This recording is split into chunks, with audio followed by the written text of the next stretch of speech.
देखिए, हम कक्षा 10वीं गणित अध्याय 1 का उदाहरण नंबर अब 4 करने जा रहे हैं, जो कि क्या है, संख्या 6, 72 और 120 का अभाज्य गुणनखंड विधि द्वारा एचसीएफ और एलसीएम ज्ञात कीजिए।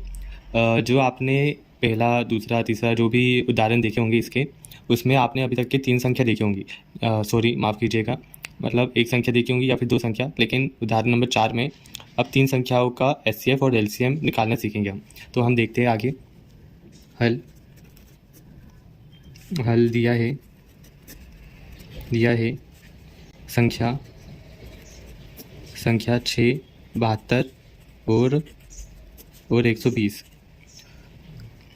हम सबसे पहले 6 का अभाज्य गुणनखंड विधि से गुणनखंड निकाल लेते हैं 6 का। आप बताइए कि 6 संख्या किससे कटेंगी? 2 से कटेंगी, तो फिर 2 से लिख लेते हैं। 2 तिया होता है अपना 6। ओके, अब ये 3 तो 2 से कटने नहीं वाला, ये 3 से कटेगा, तो अपन 3 एकम 3 कर लेते हैं। अब 72 का भी निकाल लेते हैं। 72 का, ये 72 का किससे कटेगा? 2 से कटेगा। 2 तिया 6 हो गया, बचा एक, 2 के साथ 1 12 हो गया, तो फिर 2 छंग 12। ओके, फिर से 2 से कट रहा है, 2 एकम 2 और बचा एक, 6 के साथ 1 16 हो गया, तो फिर 2 8 16। अब फिर से 2 से कटता हुआ दिख रहा है, 2 ही नाम 18। बहुत बढ़िया। और अब ये 2 से तो कटेंगे नहीं 9, तो फिर हम 3 से काटेंगे, 3 तिया 9।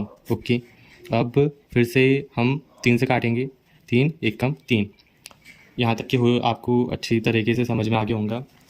अब हम आगे देखते हैं 120 को करके देखेंगे।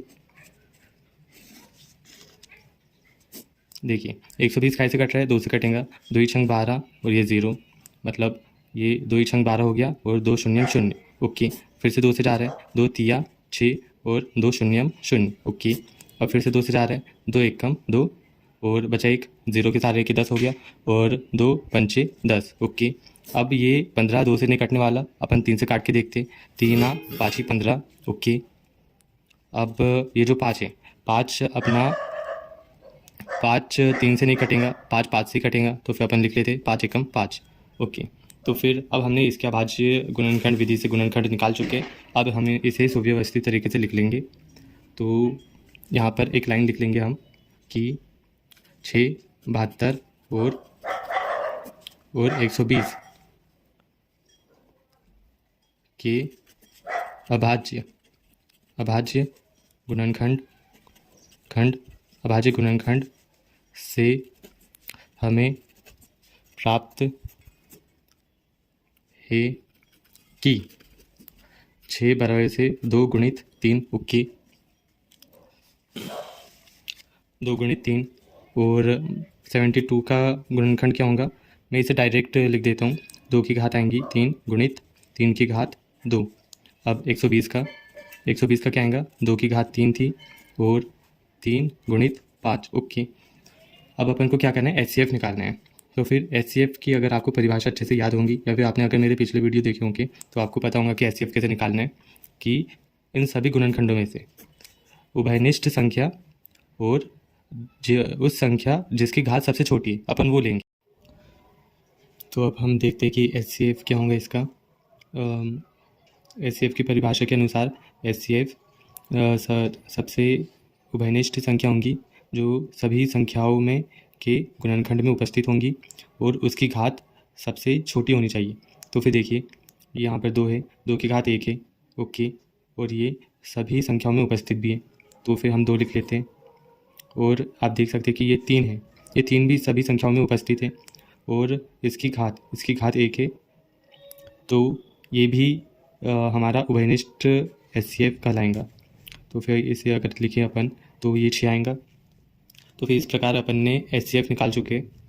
अब हम देखेंगे एलसीएम। एलसीएम क्या होगा? देखिए, एलसीएम क्या होता है कि जो सभी संख्याओं के गुणनखंड में सबसे बड़ी घात वाली जो संख्या है वो अपनी क्या होंगी? एलसीएम होंगी। तो फिर अपन देखते हैं कि यहाँ पर 2 की घात 1, 3 की घात 1, ये तो अपना एचसीएफ है, इसे हटा दीजिए, और सबसे छोटी घात भी है उनकी। यहाँ पे देखिए 2 की घात 3 सबसे बड़ी घात है, और यहाँ पर भी 2 की घात 3 है, तो फिर 2 की घात 3, ये 2 की घात 3 2 बार है, तो फिर हम एक ही बार लिखेंगे इसे। 2 की घात 3 हो गया। अब हम देखेंगे कि ये जो 3 की घात 2 है, इसकी घात भी सबसे बड़ी है इन सब में। ये इसकी 1 है, इसकी भी 1 है। 3 की घात 2, इसकी घात सबसे बड़ी है, तो फिर हम लिख लेंगे 3 की घात 2। गुणित में ये 5 भी लिख लेंगे, क्योंकि हमें ना गुणनखंड में किसी भी संख्या को नहीं छोड़ना है। अब आपके दिमाग में आ रहा होगा कि हमने ये 2 और ये वाले 3 और ये 2 की घात 3 को क्यों छोड़ा फिर, और इसे भी क्यों छोड़ा। देखिए, अगर आप एलसीएम का रूल फॉलो करेंगे तो फिर आप देख सकते हैं कि ये 2 और 3, ये तो भाई एचसीएफ है इसका संख्याओं का, तो फिर इसे नहीं लिया। और ये जो 3 था, ये इसकी घात बहुत छोटी है, इससे हमने इससे बड़ी वाली घात ले चुके हैं, और हम किसी भी संख्या को छोड़ नहीं सकते, इसलिए हम 5 को भी लेंगे। अब देखिए, ये इसे अगर हम ठीक तरीके से लिखेंगे तो फिर ये अपना 8 आएगा, इंटू में 9, इंटू में 5। ओके, तो फिर अब इसका आंसर कितना आने वाला है, ये अपना वह हो गया 360।